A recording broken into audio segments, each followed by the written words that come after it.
there, and welcome to the Couch Next Door, where a happy hour meets a therapy session. I'm your host, Candace Frazier, a licensed professional counselor. Each week, I'm honored to have a friend come sit on my couch, and we'll dive into an area of mental health that is impacting their world. We'll definitely laugh, probably cry, and maybe go on a rant or two, because we are all humans, full of emotions. Come hang out with us.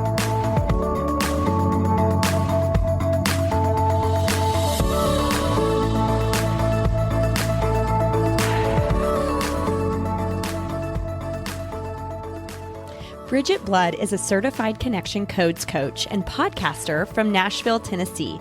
She helps Christian singles process sexual shame and connect to their desires without ditching their core values. She's here to prove that you can live a life that's both hot and holy. And she goes through some of the ways on the episode today how she coaches and encourages others in this space. Honestly, I wish I had known Bridgett back in the day to help counteract the purity culture narrative that I had received so I could have made better sense of this part of my life. And y'all, she has a new guidebook out on value-based boundaries in dating. And it's free. So head over to the show notes to access the link taking you straight to Bridgett's guidebook. Also, follow Bridgett on Instagram at Bridgett Blood. This episode is not just for single people, I promise, because we definitely talk to those who are partnered on how we can see and support those in singleness and friendship, and how we can have a fresh perspective on how friendship is literally a lifeline to those in singleness. We cover friendship between men and women and how to do that well, and the advantages, especially to those in singleness, having friendships with different genders.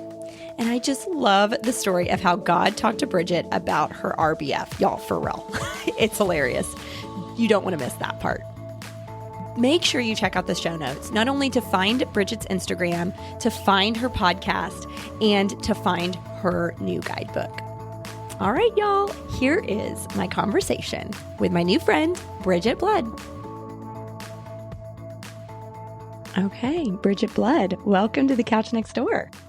Wow, I'm so glad to be here. I am so excited. I'm so excited for this conversation. I think it's going to be so good. And I'm so excited that we met and I get to know you and get to hear a little bit more about your story. So let's dive in. Tell us a little bit about you. What do we need to know about Bridgett to know Bridgett? Yes. I only can handle decaf coffee. Okay. My nervous system cannot handle real coffee. I probably really shouldn't even do decaf, but I can't be one of those mushroom coffee people. If that's you listening, more power to you. I love that for you. I want my decaf coconut milk latte. What happens but what happens if you drink regular coffee? Oh, severe anxiety, like I can't think straight. Oh, it's bad. Okay. So decaf all the way. Decaf all the way. And I know that people think that's not real coffee, but it's okay. You don't live in this body, so it's fine. I live in Nashville, Tennessee. I've been here for the last 2.5 years. I am a sexual story work coach for Christian singles and helping us have just a healthier conversation around sexual desire and what that means. I think in all contexts of life, I think what I teach applies to whether you're sexually active or not. But I really do want to focus on equipping Christian singles to navigate really good stories around their body, their desire for sex, their desire for partnership, if that's a desire, or if they're planning on living their whole life single. What does it look like for them to be a fully connected and live a sexually connected life in alignment with their core values? That's all day, every day, really important to me. Yeah. And I'm loving living in the South. It was 65 degrees the other day. Obviously that's not going to be every day, but I'm like, it is winter and there is sunshine and I'm just a nicer person when the sun is shining.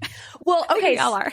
So tell us, I mean, maybe the shortened version of like where you grew up and how you ended up in Nashville. Cause you told me that when we had our phone call and that was a really interesting story. Like you just took a leap, girl. Yes. Nashville has been my second leap. I don't want to do any more leaping. Okay. We'll see how life turns out. But I grew up in upstate New York. And when I mean upstate New York, I mean about 5 hours from New York City. I did go to college down by New York City, but I grew up in upstate. So like an hour from Canada, graduated with 28 kids in my high school class. Oh, wow. Like really small. You could probably throw a football from one side of town to the other. Okay. Yeah. And then went to college and that's where I kind of got interested in pursuing full-time ministry. Mm-hmm.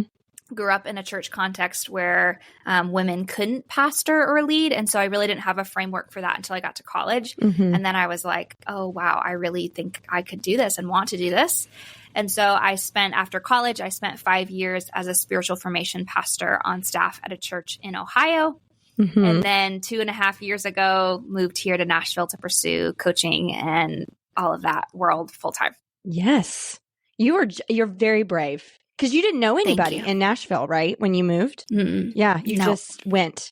Yeah. I knew 2 people that I had met for like 5 days. Like I had come to help them run a marriage conference. Wow. And then that was it. But I didn't know them for real. Mm-hmm. And so I just kind of moved here, had no when I signed my lease on this apartment, I had no job here. I had nothing. My mother was absolutely terrified out of her mind. So now look at you now. She's like, what are you doing? Oh, I love that. Okay, so you have a podcast too. I do. Tell us about your podcast. Yeah, so I have the Recover Your Life podcast. Some of you are saying that because I'm working with a business coach, and that might no longer be the name of the podcast for the end of the year. But for now, that's what it is. The best way to follow with what I'm doing as far as creating would be to follow me on Instagram at Bridgett Blood. Yeah. Whatever we end up calling the show, that information will be there. You'll find out. Mm-hmm. Yes. So we just focus a lot on the topics that you're very familiar with, story work and sexual health and trauma-informed faith, life, and all that kind of stuff. Those topics really matter to me. And so for me, one of my favorite things about podcasting, the reason why I think it's so powerful, is sometimes when you're approaching sensitive topics or you just don't have the right words, it can be really hard to engage with a conversation about sexual dysfunction or grief in childhood or some of these big topics, right? And when you can look at your partner, your family member, your friend and say, hey, I was listening to this conversation and it had me thinking about my experience with this topic. Would you listen to it and can we talk about it together? Yeah. Sometimes that just provides a little bit of a buffer to engage in a big conversation or a triggering conversation that feels way safer than I want to talk to you about my childhood trauma. Right. Right. It opens the door. Yeah. Yes. So that's why I really love podcasting. I mean, I listen to a lot throughout the week. I always feel FOMO of I have all these incredible friends that have these incredible shows. And I wish I could just spend all the hours of my week doing that, but I can't. So I always feel like, oh, I'm so sad. Look at all these great episodes that are coming out. But that's been one thing that's been hard in pursuing more of a creative career full time has been my capacity to engage in all the creative things for all the people that I love. Yes. Just had to have a little bit of a smaller yes in the season. But still I liked how you described that with podcasting. I think you're absolutely right. Like, and that's something I even say to my guests. Like, I know you're coming into this space, you included, to be vulnerable and to talk about some hard things so that other people don't feel alone, so that maybe they do send this episode to a friend and say, hey, can we talk about this? Because Bridgett said some really important things that I felt connected to. And I need you to know that, and I would love to talk more about it. It absolutely creates that connection in a way that is, I think, very unique in the media world. So I like how you said that. Okay. Well, do you have a rant for us today? I do. Okay, let's hear it. I guess I'm a very naturally ranty person. Okay, but typically how my rants start are, I absolutely hate this. And so I had to go through my file cabinet of things that I've said that about recently. Yeah. As someone who is a very nurturing, kind, soft person, ooh, girl, that I can pull that Enneagram 8 out. I'm actually, I guess, I'm now typing myself as a 4. That feels most true of my integration journey. Okay. But I can step into that 8 when we need to have some justice for sure. Let's go for it. So right now, I'm very against passwords. Okay. We are far enough along in technology that you can send me a confirmation code.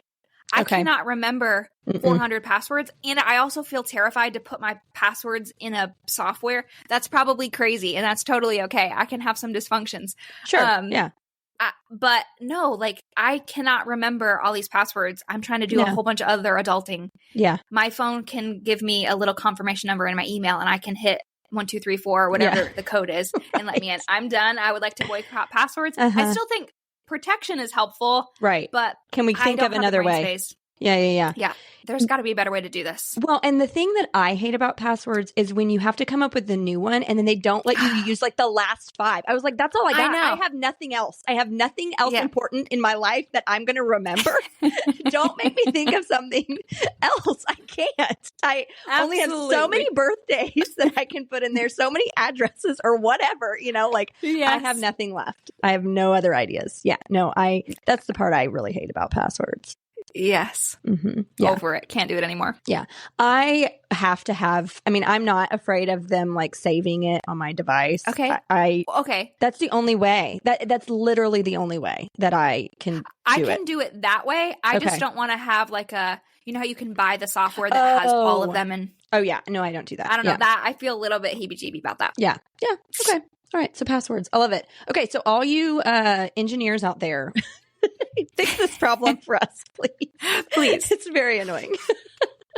All right, Bridgett, let's dive in. So you first came on my radar because you interviewed Kristen Miele with Sex Ed Reclaimed. And so I saw she posted something on her Instagram and you were interviewing her and just like hearing y'all's conversation, I was like, oh, I like what this girl has to say. So I started following you and yeah, go to Bridgett's Instagram because she posts a lot of really insightful things. And I just loved how you present the information. You're in a very vulnerable space, especially when we're talking about sex and Christianity. And so just your boldness and your courage to step out in that space was like so inspiring for me. And I was like, I just want to know this girl.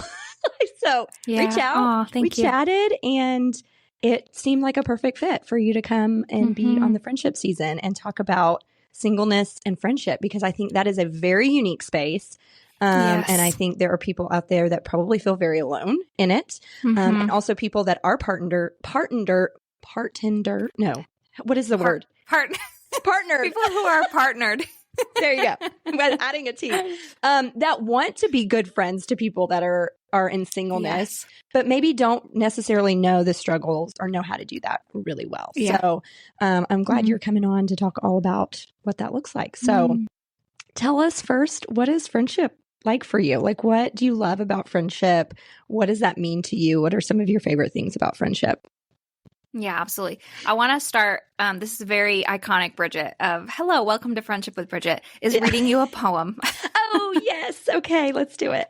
This is from my favorite book of poetry, The Lives We Actually Have by Kate Bowler. Oh, I haven't read that, but I've heard really good things. Okay, yeah. It's my favorite. And this is a blessing for when you feel lonely. This feels like my mantra of friendship. I'm probably going to cry through this whole episode. Friendship feels very raw this week. So here we go. It says, God, there is a space here in my heart, in my life, I wish others could fill. Would it be embarrassing to admit that I'm lonely? I need someone walking with me, whose eyes see what mine do, whose ears are open to hear my thoughts, and whose heart can be cracked open a smidge more. I was not built to do this alone.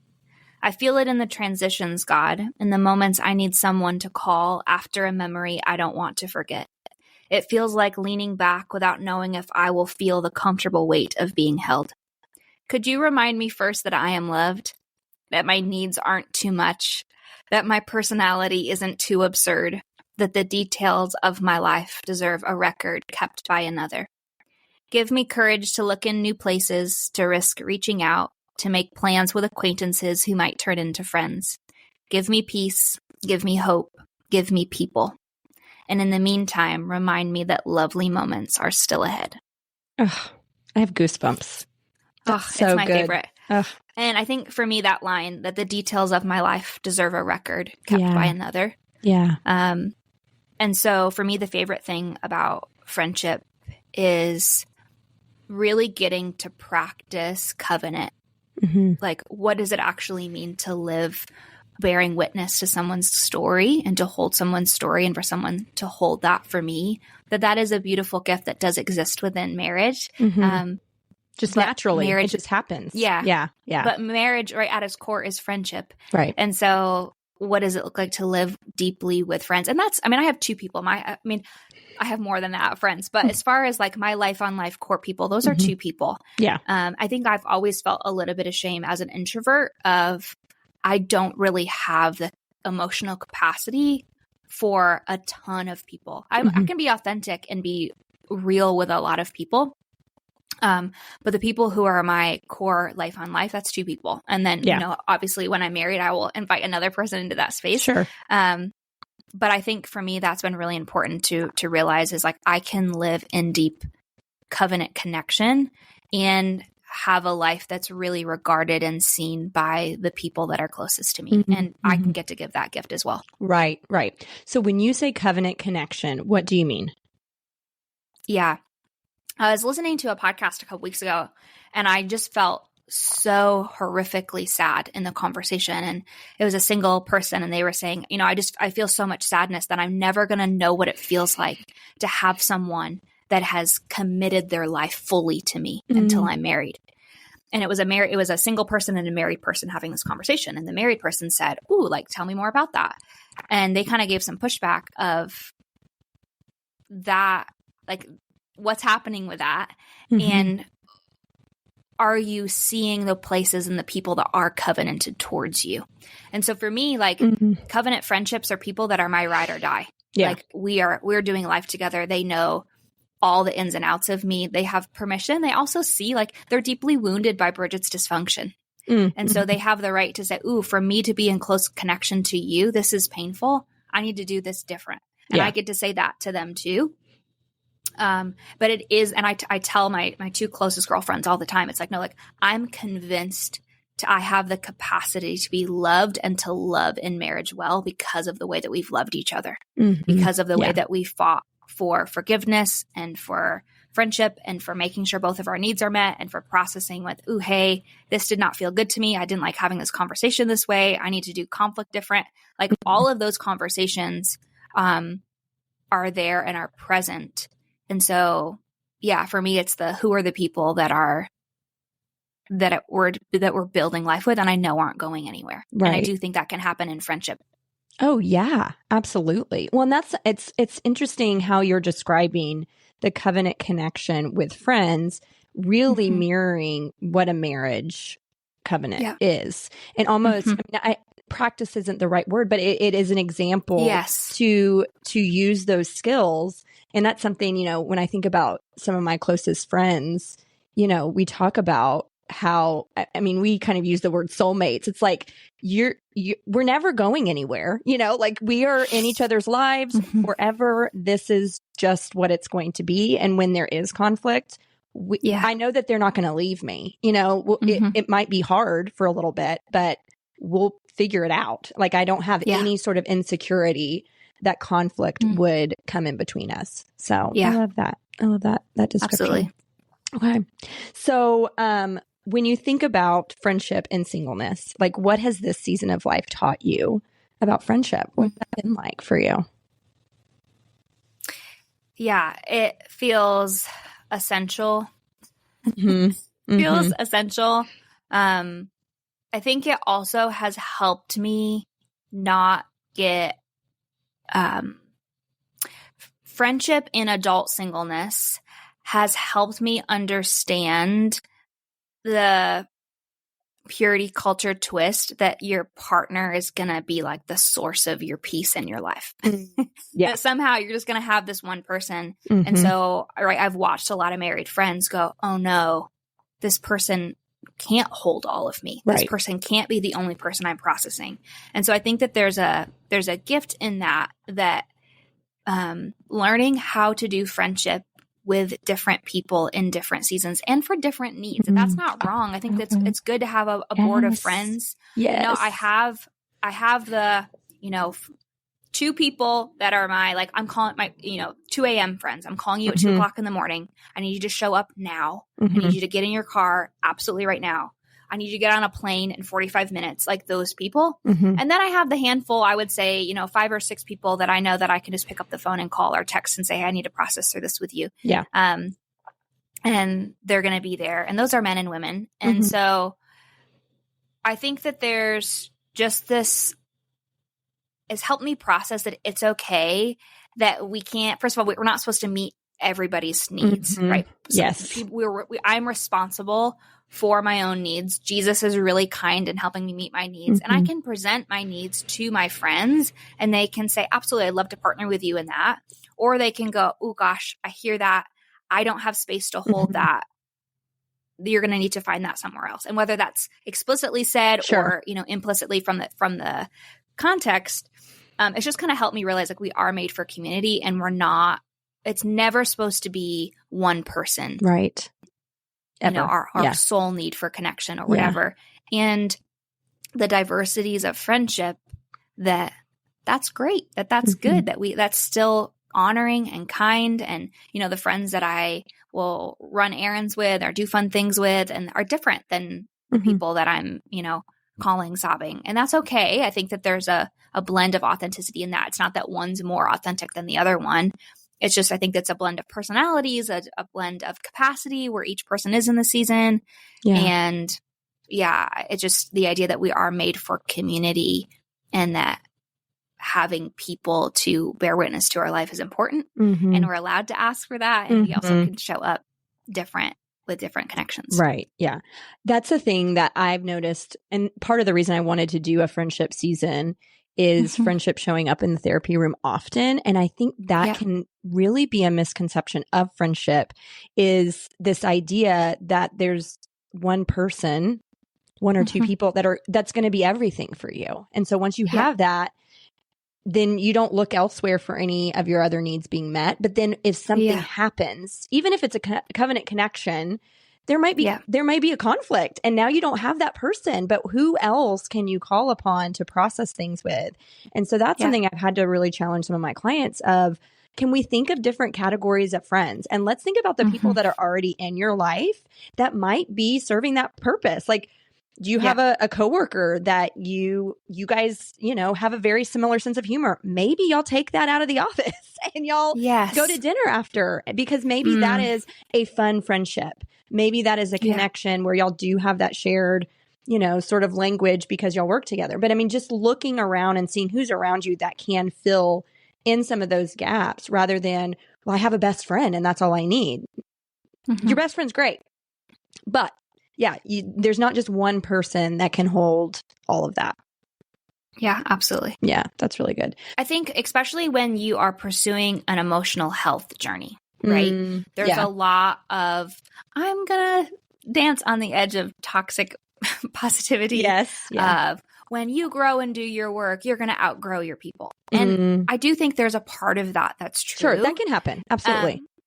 But I also think that people are human and people are good, and God might be putting people in your life that maybe don't have the same therapy experience that you have or the same emotional health journey that you have, but they can still show up for you. Because I think sometimes you go from like, I don't have any of these emotional health tools and my life feels on fire, to I'm using all of these tools, which are good and healthy, to then I have these tools, but I'm kind of using those same self-abandonment, self-protective mechanisms. And now I just have therapy language for them. Yeah. To, can this person actually show up and be there for me? And I think that's kind of like, my bestie and I have been using a new phrase called give grace and take up space. So give grace is to say, hey, people are human. We all have our trauma stories. We all have places of brokenness that can make us prickly at times. So give grace, but also take up your space and ask for what you need. I sometimes struggle with that. Sometimes I have chronic empathy of like, oh, well, this happened to them and this happened to them. But then I neglect what I actually need to feel cared for in the connection.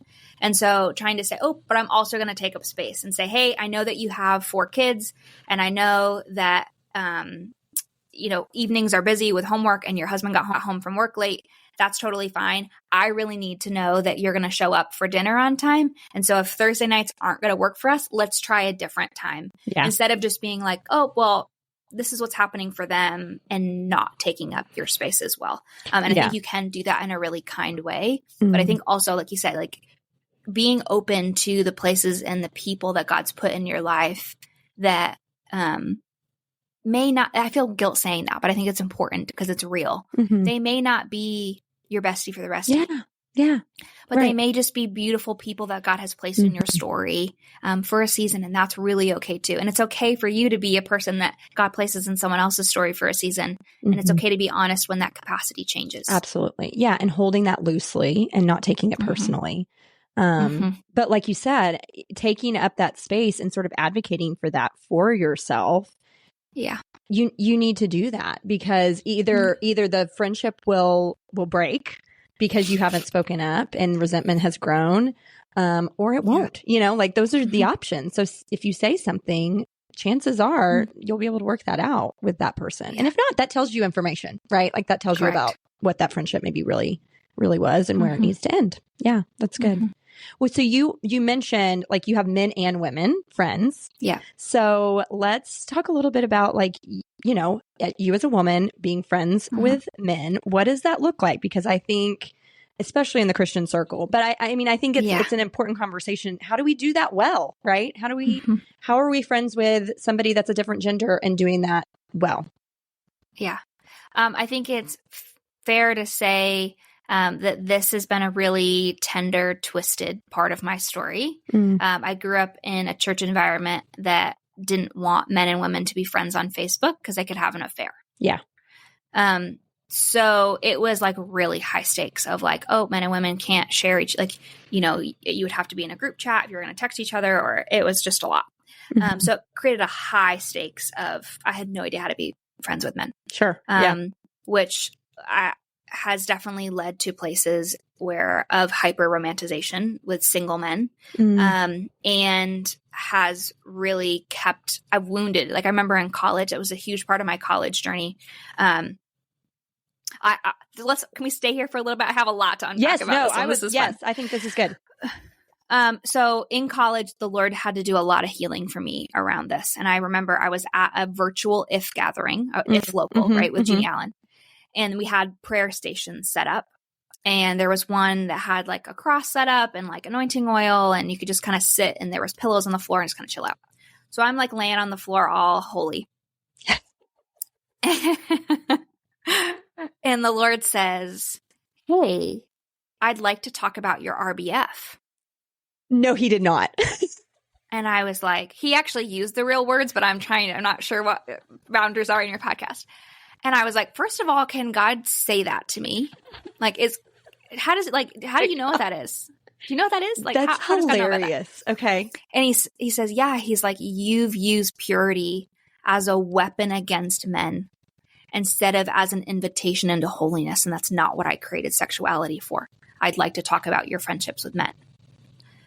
And I'm like, that was 10 years ago, I think, 10 years ago. And I still remember that clear as day, the Lord being like, no, like you have this whole idea that you're being pure by putting all these rules in place, but you're really wounding the men around you.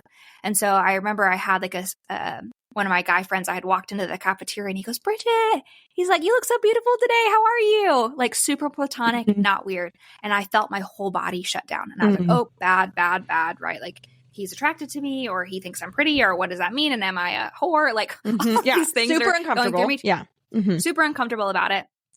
And the Lord's like, we're not doing this anymore. And so I went back to him and I was like, ooh, hey, I said, I need to process with you. I said, I'm actually really working on this. I felt really flooded. I actually didn't receive what you said to me. Could we try that again? Like, I actually would like to practice receiving your care of me. And he goes, absolutely. And he gave me a hug, and it was just a great thing. And then I remember I was TAing for a class, a spiritual formation class. It was me and this other guy. We both ran small groups for freshmen. And he and I started working a lot together. And he was just like, I was basically telling him what I was processing. He was dating somebody, so it was never a romantic connection. It was just hey, processing. And he goes, oh yeah, you're scary. He's like, I've always really admired you, but I'm like, no way am I getting close to that. She has a wall up and she feels intimidating to talk to. And it was really devastating to me. I was like, oh gosh, like I admire him so much. I would love to partner with him in, creative things around campus and different things. And I was like, oh gosh, if that's his experience of me. And it just I would work through that in counseling. Like I remember I went to a meeting with one of my, she was a local pastor that was my mentor in college. And I was sitting with a guy, and he was one of the guys that we were talking to, and he was just like, are you angry? He's like, your face is like whatever. And so it just was like this whole breaking of, I thought I was doing the pure correct thing, but I was so terrified of, I think it's actually, when we talk about this, to talk about what the fear is. And the fear is that there's going to be some sexual line that is violated. Right? That's the reason why we say like guys and girls can't be friends, which I really don't agree with. Yeah. I think I also want to be sensitive that if boundary crossing in male-female friendships is part of your story, if you have a history of an affair or just a history of behavior where you violated your values, I think that this is a really great place to get support, and it's a really great place to get curious. Yeah. So I use a language a lot with my singles is understanding the difference between lust and sexual activation. Okay. So sexual activation is just kind of that fuzzy butterfly feeling, but it's not even like a desire for sexual activity. It's your body coming online to feeling fully alive. So it's this spark of like, oh, whoa, I had a really great conversation. I felt valued. I felt seen. I felt all of those things. And when that happens with women, right, you don't think anything of it. You're just like, oh my gosh, I had this great conversation. When that happens with men, we've been so indoctrinated that rush of what that means. Life-giving of connection, we've automatically assigned it a erotic definition to what that is, compared to, no, I actually just felt like I got pulled into the glory of being a woman, and I actually got to witness the glory of him being a man. And so it's okay that I have what I'm calling sexual activation. I know that can be a little hard because it's still the word sexual, and we have all these connotations to that. That's another podcast, breaking that down.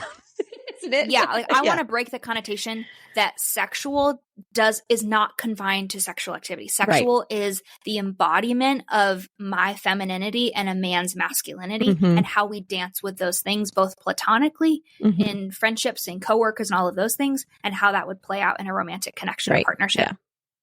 And so I think let's actually address the fear. The fear is that something is going to happen.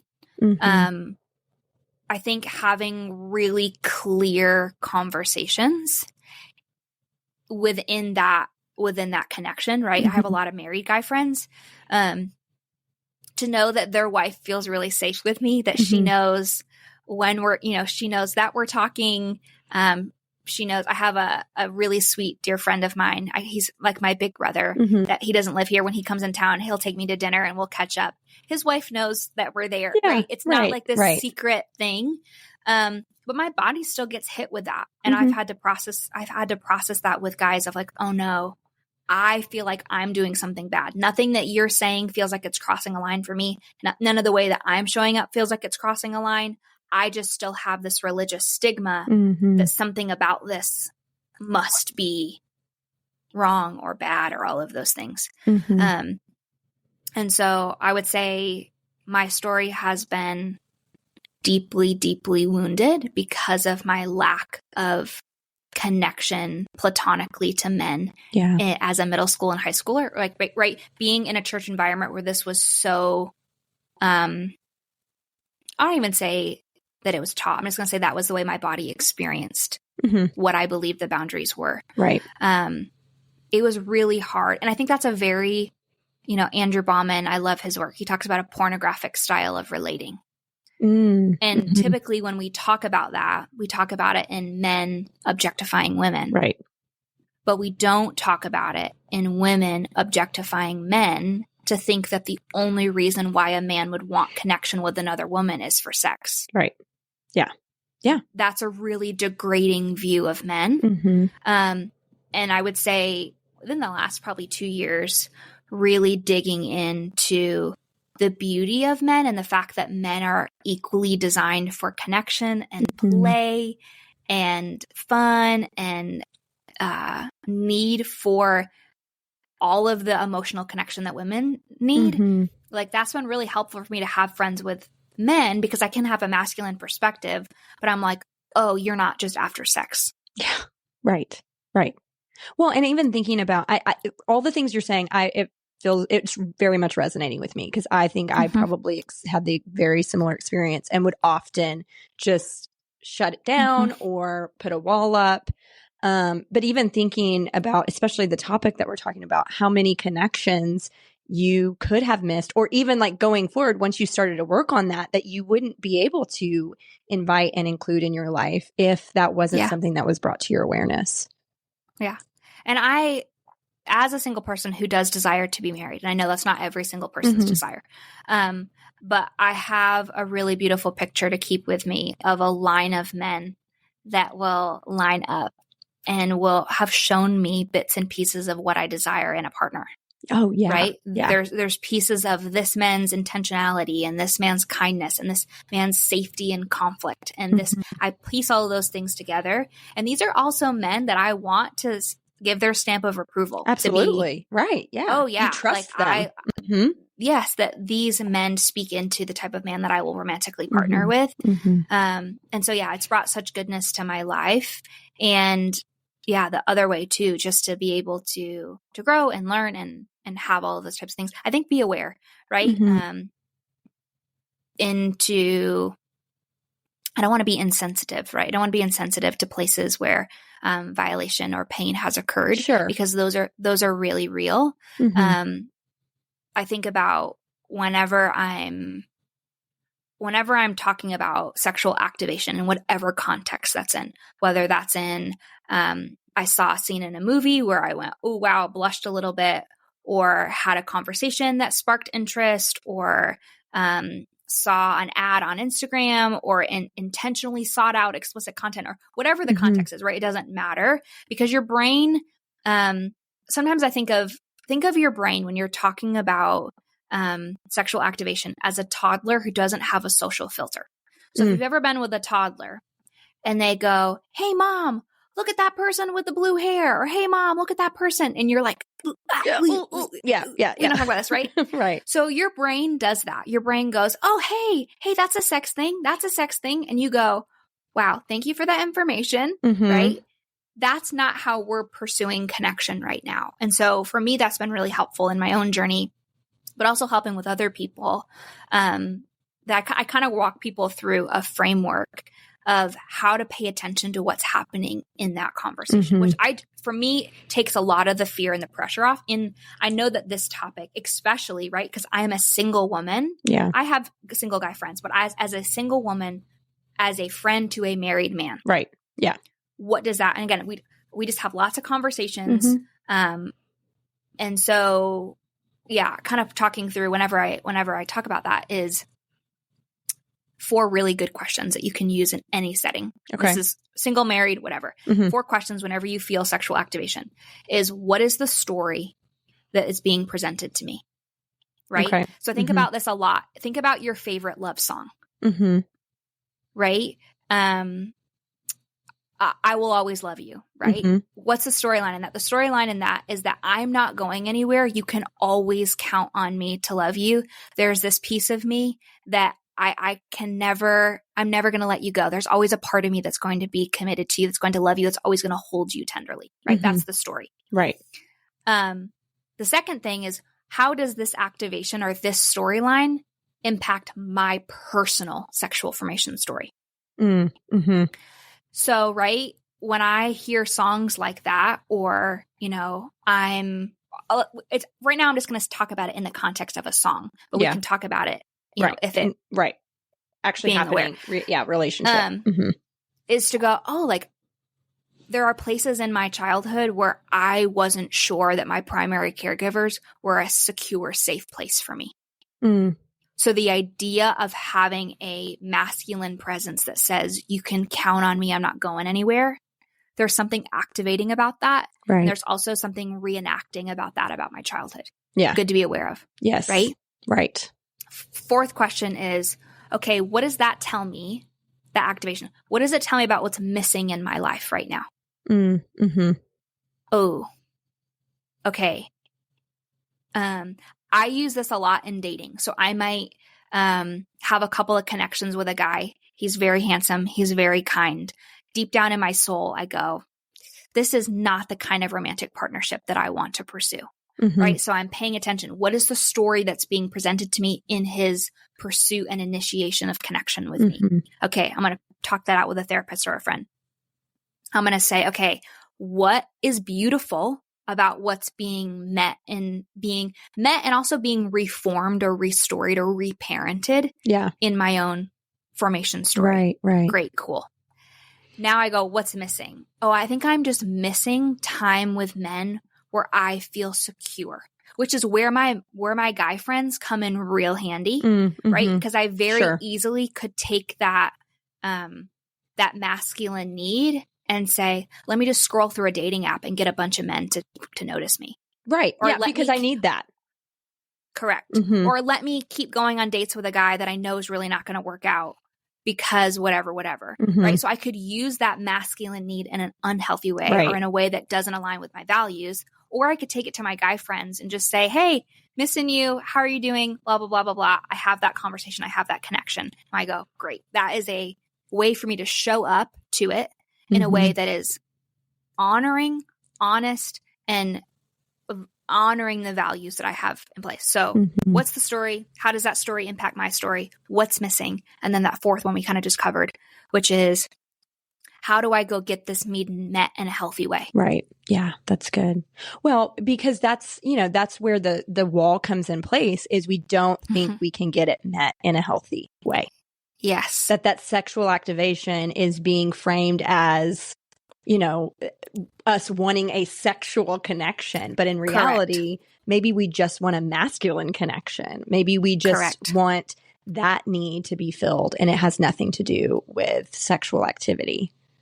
Absolutely. That's so good. Yeah. Yes. Yeah. Because I think all of that, like those 4 questions, and I'll be sure to list them in the show notes because I think it's very easy, very tangible, sort of like checkpoints to make sure you're guiding yourself in a way that is healthy and is actually honoring to what your needs are. Because if you don't know that, I mean, you're going to be misguided. You're going to form relationships that aren't actually going to fulfill that need. And that's a whole dumpster fire, we're not getting anywhere with that. You're going to waste a lot of time, a lot of emotional energy. Yeah. That's so good. Okay. Something that you had said in that form I sent you that I thought, it was very concise. And you said, you needed, in singleness, you needed to have intentional, you needed to be intentional about connection so that you can have that. So how do you do that? What does that mean in Bridgett's world to be intentional about connection in your singleness? Yeah. Yesterday I had a meltdown. Okay. I was really dysregulated and I even texted my friend. I was like, I don't know where I lost me. Typically I can be like, oh, I know where I lost me, what happened. And I couldn't quite put my finger on it. And I have 2 dear friends that are in their 60s, which I love. Oh, I love that. It's a couple, they're in their 60s. And their home here in Nashville has served as a safe haven for me. It's been the place that I can show up in my sweatpants and not wear makeup all weekend and wake up late and go for a walk and cook dinner together and have, it's just been this homey, delicious place for me because I moved here and knew nobody. And I left all semblances of home. I left not only in New York, but then I had built community and connection in Ohio and then that, rebuilding. And so they recently sold their house. And I would say they have a bunch of children, adult children. I probably took it really hard. And I felt guilt about that. I'm like, it's not even my parents. It's not even my it's not even all these things, but this house has been a symbol of home to me. Yeah.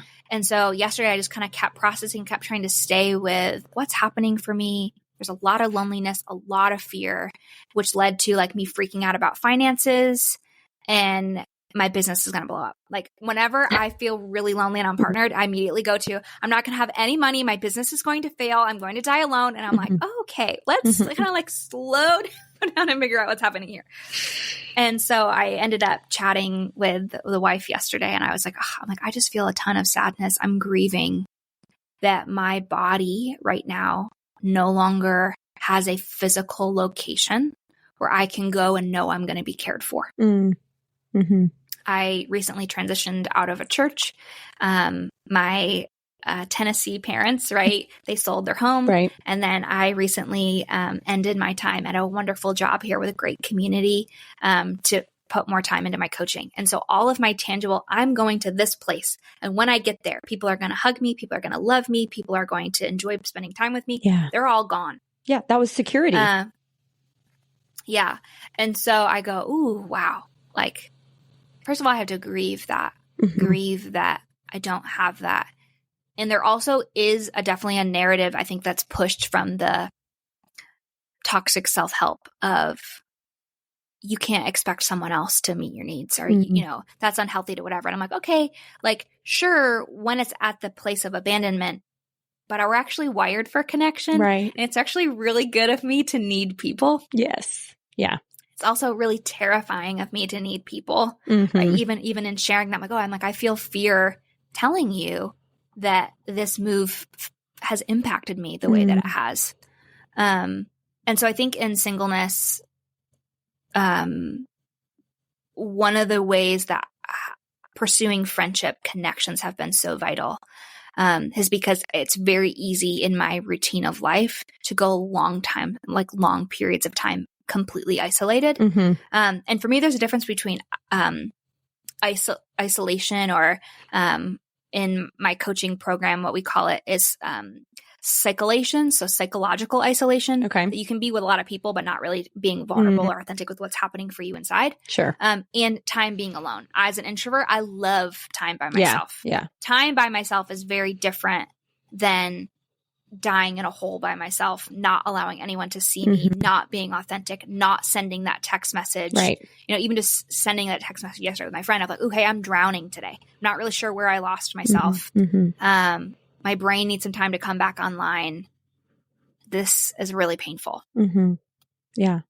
Well, and you sending that text message, for example, was your, giving yourself the opportunity to have a record of that, right? I mean, that's because that's something that you said at the top of the conversation that even if you aren't partnered, you need a record of your life. You need a record of memories and somebody to share that with. And so having those people that you can say, I'm drowning, rather than just sitting in your house drowning, right? Like, I mean, that gives a record, that gives a sharing, a connection in the midst of all of that.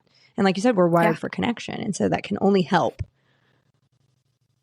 Yeah. And so, I mean, that's an example. Like you said, you just being authentic, being transparent, making those sort of emotional connections when you're struggling. But if we're talking even about like, kind of maybe a little bit more surface level, how are you more intentional with connection in this season? Or maybe even what's your encouragement to other people that like they also are experiencing singleness and feeling a lack of that connection? What would you say to them? What would be some encouragement of things for them to do to be more intentional with those connections?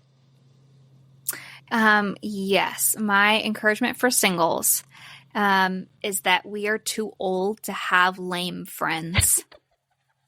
Yes. Okay. We cannot, we're too old for this to be putting in time and energy with people that do not have the interest or do not have the capacity to partner with us. Okay. Again, this is the caveat that it's okay that you have different friends that are your go to concert friends or go for a walk. Like, that's fine. But please, please, please do not invest all of your emotional connection in trying to get the cool people, because we still feel that. We still feel like we're trapped in middle school in our bodies, right? Like, I want, if this person wants to be friends with me, then I'm good enough. If this mom wants to hang out with me, then I'm a cool mom. If this person, right? And so I think creating space and distance, if you are prone, I guess I would do this one of two ways. If you're single and you're prone to being the type of person that always initiates contact, I probably would take a little bit of a step back. Yeah. Give the opportunity for others and see what happens. Okay. And if you are single and you go, I'm terrified, I think, we all have a little bit of both of them. I'm terrified. I need someone to help me put up my ceiling fan. And I know I could text whoever. and they could come over and help me, but I don't want to take up space. I'll just go pay for it. I'll just go pay to have that. Or, hey, I need a ride to the airport. It's at 6:30 in the morning. I feel guilt saying that. I think this is especially hard when you're friends with a married couple. One of the things that is a foundational core value in my friendships that my best friend Julie taught me was do not say someone else's no for them. Right. Yeah. Oh, that's good. Yeah. Yep. So to say, yeah, I could have, and there are places and spaces where I think that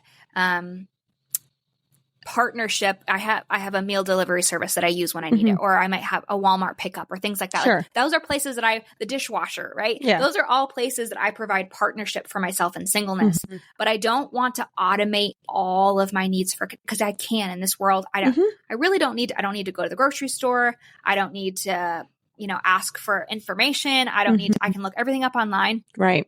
But to really reach out and just to say, hey,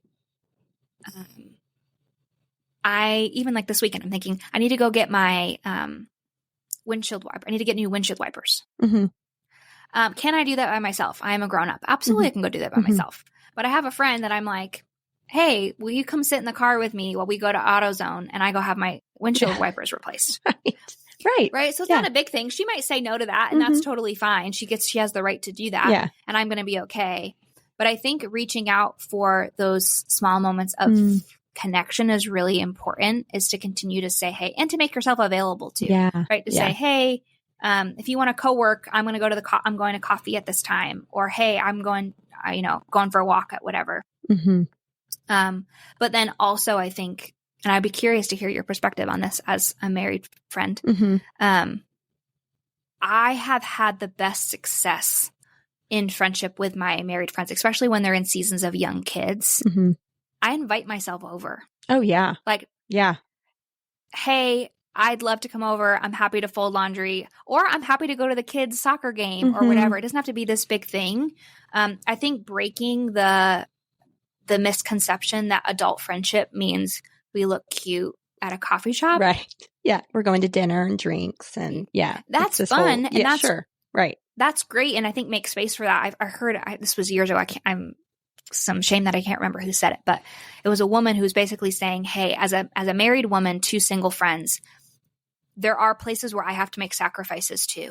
And so I do need to show up in friendship to my single friends. And I need to say, I'm going to pay for a babysitter tonight. And I'm going to pay for a babysitter, or ask grandma or whatever, right? To have that so that I can go out for dinner and drinks because my single friend has that space. But there are also times, I think, for singles that feel so afraid of intruding on the family or feeling like they're a burden, that they don't ask. And so obviously I wouldn't do that with a stranger. Like, right. Just I would be like, hey, I'm inviting myself over to your house on Thursday. But just also being brave in that, to say, hey, I have a lot of older couple friends that I love that are, empty nesters now, that I've gone over and said, hey, I'd love to come over. I would love to see you guys. And she goes, well, we're making burgers tonight as long as you're okay with burgers and potato chips. I'm like, perfect. That's great. Right. Curious, what's your perspective from the married life with single friends? Well, I'm thinking about one friend in particular, and she's, probably maybe almost 20 years younger than me. And just having her come over, and she doesn't live as close as she used to, but when she would just come over, I mean, my kids loved her. She has come to their soccer games. Like, it's just nice to know that they're willing to come and do that.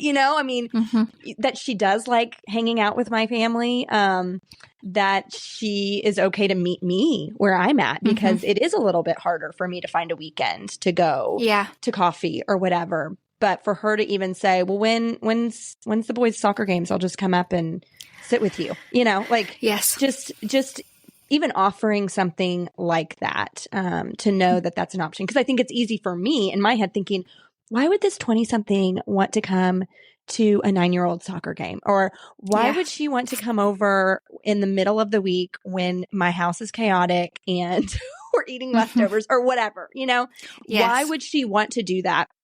She's a 20-something single that has all of these exciting things happening in her life. And I am a married woman bound by this, schedule of my kids, yeah, right?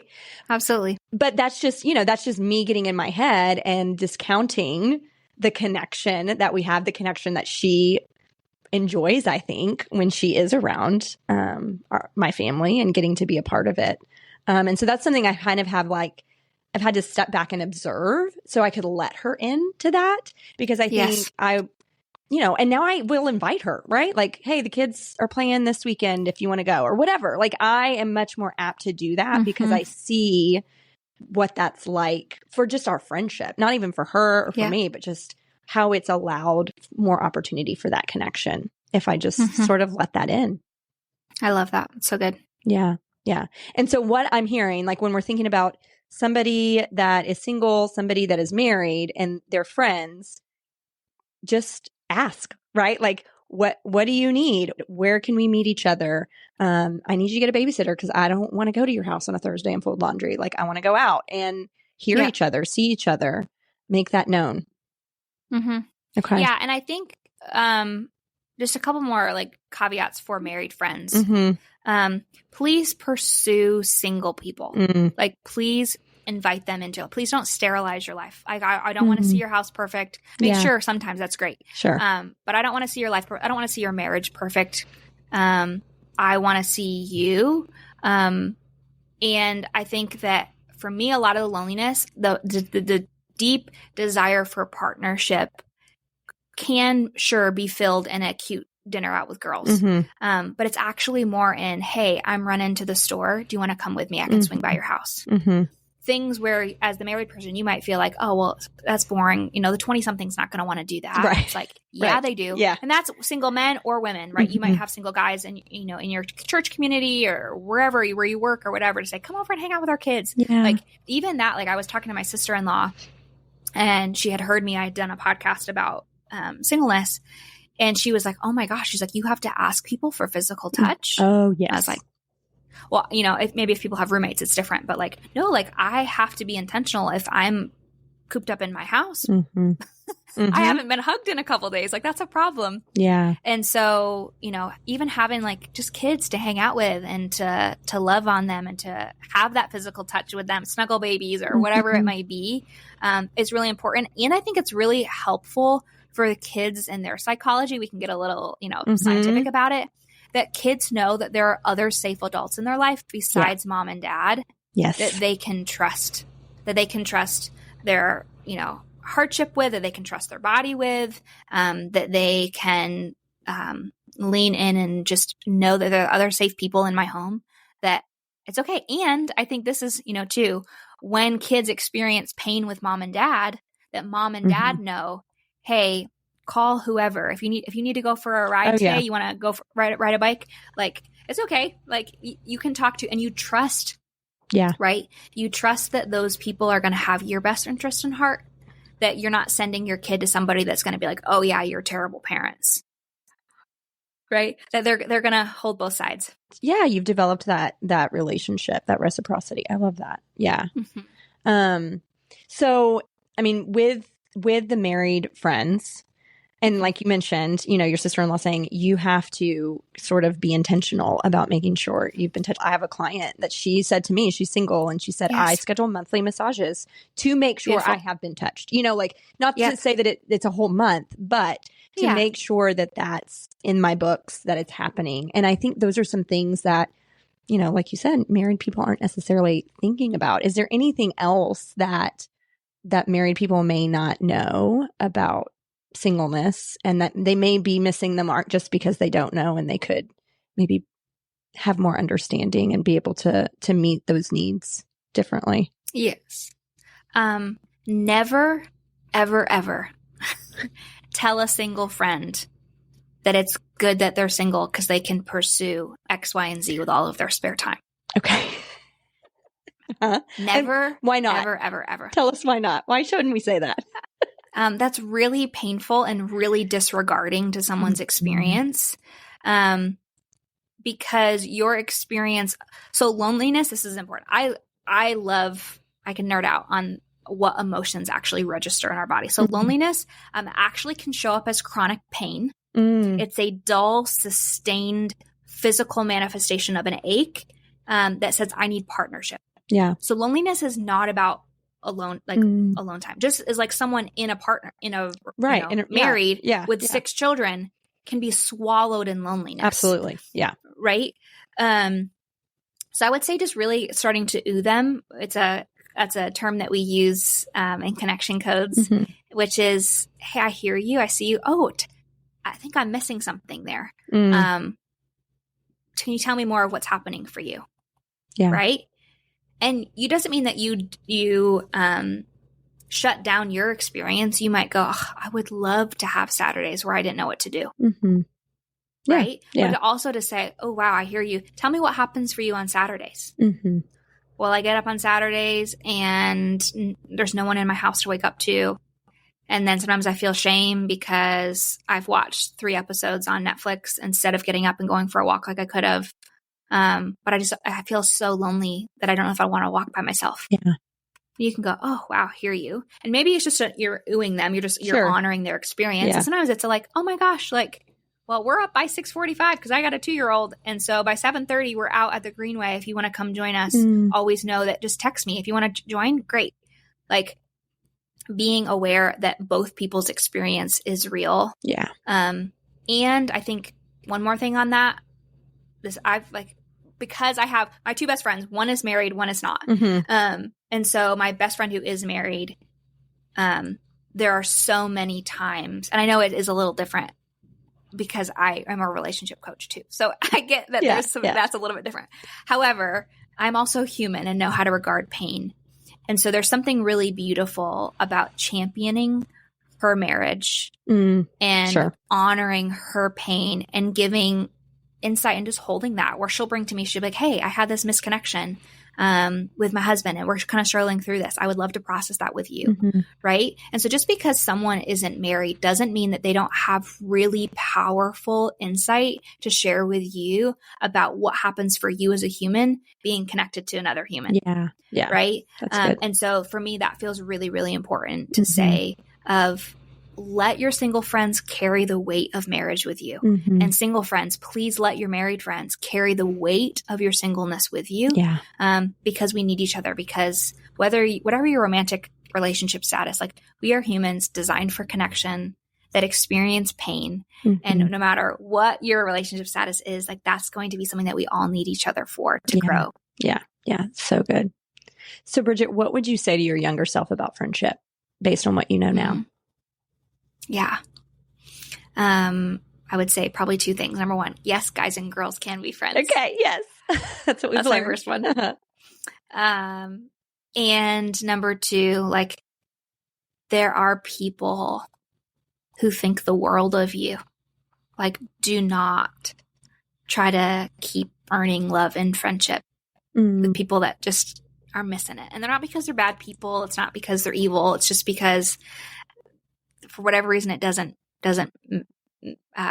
match. They just don't match each other, and that's okay. Yeah. But there are lots of people that do want to show up for you, that do want to care for you, and that you will have so much fun being in their life as well. Yeah. Oh, that's so good. So I have 2 questions. How do you take care of yourself well, and how do you take care of your friendships well? I'd love to hear. Yeah.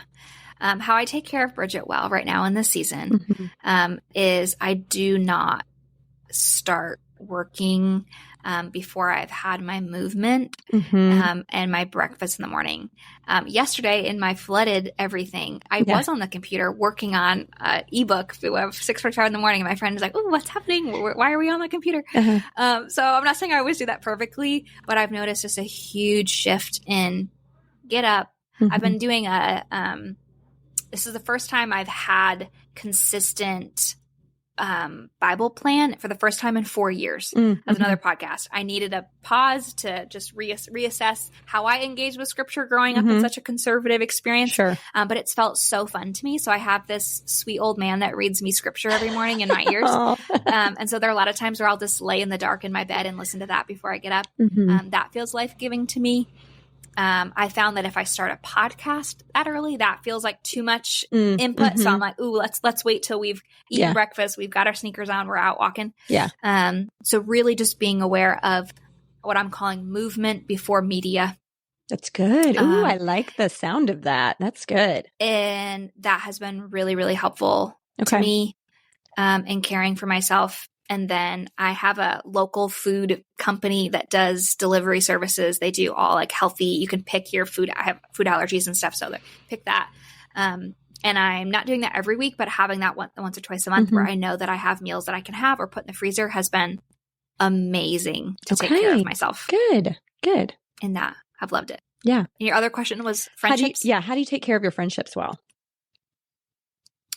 I have a morning call with my two besties. So because we're in different time zones, it's helpful because I can kind of stagger the when it works.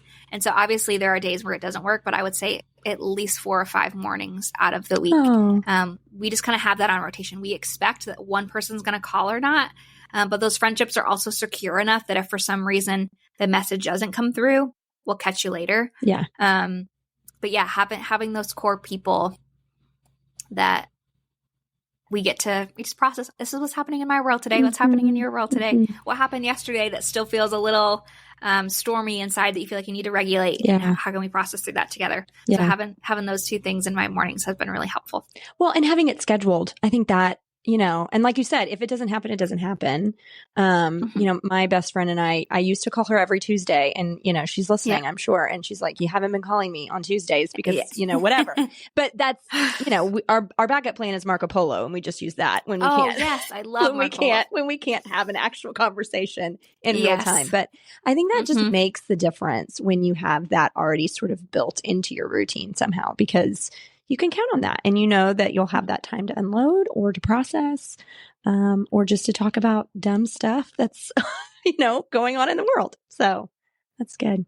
Okay. All right, Bridgett, you have a coaching business. So if people listening are just eating up what you are sharing, what is your ideal client? Like, who would need to be reaching out to you? How do they do that? Like, tell us a little bit about that part of your life if somebody wants to get connected with you in that way. Yes. So I would say where I'm spending the most time right now is with Christian singles who are feeling like they do not have a safe place to unpack their belief systems around sexual desire. Okay. So to go, I don't even know how to talk about this, or I feel like I'm like sneak reading books about it or listening to podcasts about it, but I'm not really sure I want people to know, or I've read a bunch of stuff, listened to a bunch of stuff, and it hasn't felt helpful, or it has felt, too permissive, right? I felt like, I read this thing and it felt like, that doesn't actually align with my values and how I want to practice my sexual ethic. Or, hey, I've done a little bit of healing work in my story, but I'm really wanting to kind of go back through some foundational memories and messages around my body, around relationships. And I want to show up in singleness, whether that's my hope forever or my singleness as I pursue dating and pursue marriage, in a way where I can clearly articulate what's happening inside of me, learn to connect authentically to others. And, I always say I want to pursue passion and purity without being weird about it. Right. Yeah. We can live a really beautiful, like I said, a really beautiful sexually connected life, without sexual activity. If that is in alignment with your core values. Obviously I'm not going to turn people away if you're married and you're like, oh my gosh, I would love to sit and hang out with you and process my sexual story. Right. Of course you can come hang out with me. That's totally fine. But yeah, that just feels really important to me. I always say like my dream for the world is that no one should have to have a sexual experience by themselves. And what I mean by that is that no one should have to navigate what happened for their body in moments of curiosity and moments of harm or violation, or moments of mutuality and connection within learning what I call the art of sharing your body and dating, of like, how do I get spicy and sexy, but also honor my core values? Like, what does that look like? Right. Is that even possible? Can we do that? Yeah. And so, love to have those conversations, like I said, in coaching or on Instagram. I'm trying to do a lot of bite-sized pieces because I know these are really big topics. And so that's going to be the place to get just the free access to content of little trickles of really big topics that we can kind of break into bite-sized pieces. So I'm trying to be intentional about that there. Yeah. And it's good. And I mean, what it did for me, it's like, oh, I want more. Like, I need to hear more about this, because you do a really good job of giving those bite-sized content. But for me, I know it just made me ask more questions for myself. Well, what does that mean? And just wanting to dive in more. So yeah. Following you on Instagram is a great place to start. And so if they're interested in working with you, can they just message you on Instagram? Is that a good? Yes, they can. Okay. We'll make sure it's in the show notes. I do a free 30-minute call. I always say that coaching or therapy is a lot like dating. It may not be the right fit, and that's okay. Like I said, I'm a certified connection codes coach, and so we actually have a whole network of coaches that use kind of the same emotional health framework that I do, that I've found really successful. So I always tell people, if I'm not the right fit for you, I have a whole network of friends that I would love to connect you with that is the right fit, but no pressure. Come and hang out. Let's chat for 30 minutes. And if you go, ooh, wow, I want to learn more, we can talk more about that. And if you're like, oh, cool, thank you for the information, I actually think I want to do elsewhere. I actually did that recently with a person. It was really sweet. They had shown up and they were like, hey, these are the resources that I'm engaged with right now. This is how I'm supporting my dating journey. And I looked at them and I said, I'm so proud of you. I actually don't think my services are helpful for you right now. I think you're actually really doing what you want, and I want to bless you to keep doing that. So I'm never gonna say yes to working together if it's not going to be the most honoring thing for what your heart needs in this season. Yeah. Okay. Bridgett, thank you. Gosh, I just love this conversation. I think it's going to be so encouraging to people that are married, to people that are single, just hearing this perspective and hearing what friendship looks like for you and for other people that might be single at this time in their life. So thanks so much for your time. I appreciate it. And I'm just so glad to know you. Thank you, Candace. God, wasn't that such a rich conversation? There was so much in there that gave me light bulb moments. Not only in my own story, but also to better understand what friendship looks like in the lives of those that are in a single season. So I want to make sure that y'all didn't miss those 4 questions that Bridgett talked through. So the 4 questions, if you're feeling sexual activation, I want to go through those again. 1, what is the story being presented to me? 2, how does this relate to my own personal story?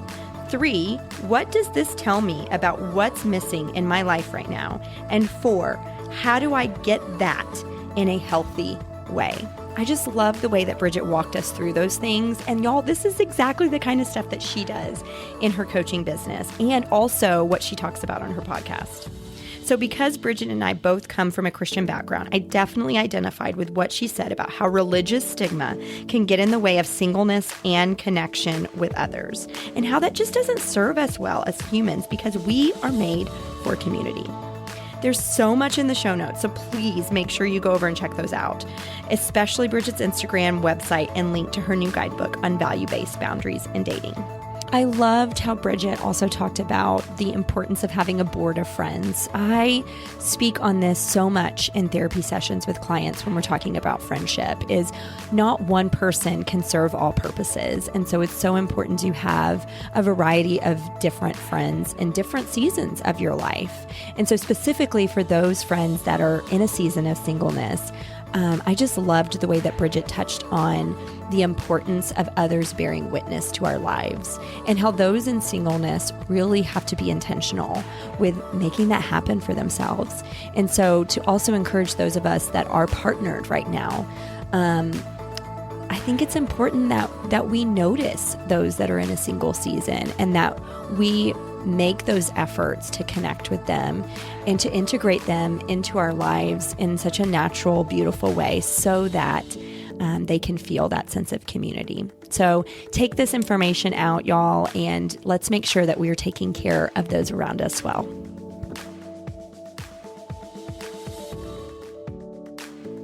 The information included in this podcast does not replace that of your own professional therapy.